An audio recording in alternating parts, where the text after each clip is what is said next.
Hello and welcome to my review of the Sony Xperia X Compact, which I bought just a few weeks after it came out as a replacement for my old phone. I've been satisfied with the phone. One of the main reasons I bought it was because of the size. It's comfortable to use with one hand. Most phones now are oversized. They're pretty much like mini tablets. I also bought the phone for the camera, which takes great photos and videos, and there's this dedicated camera button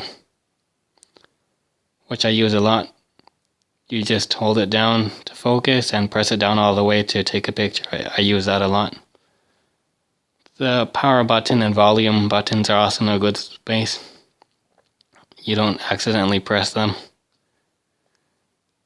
And another thing about the phone, when I was researching it, people were complaining it was only 720p, the display, which sounds like it's not enough, but I never have trouble reading or using maps or watching videos.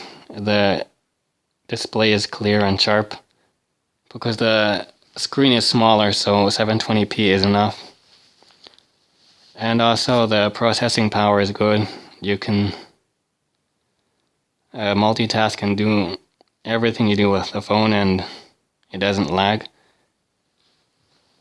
Maybe you might get the occasional hiccup here and there, but that's with all phones. And also, before buying the phone, I heard complaints about the exterior being just plastic. I mean, of course the screen is glass, but the back is all plastic. And this may feel cheap to some people, but it holds up well. The plastic.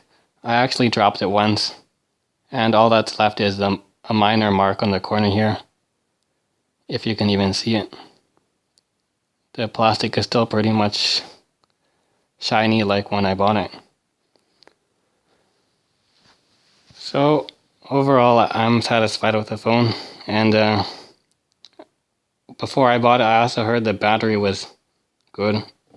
It usually lasts me 2 days on a full charge of using it moderately. If I have heavy usage, it lasts me 1 full day, and you can stretch it out if you save a lot of power over 5 days or even a week. So even after all the updates the phone has had, the battery is still good and everything is still working fine. Yeah, I would still recommend buying the phone if you're looking for a phone with a good camera and that's not too big. And also the audio is really good on this phone if you plug in headphones or just listen to the speakers, which are in a really good position in the front. Yeah, so I'll leave a link to the phone in the description if you're interested. And yeah, I would still recommend the phone even after 2 years.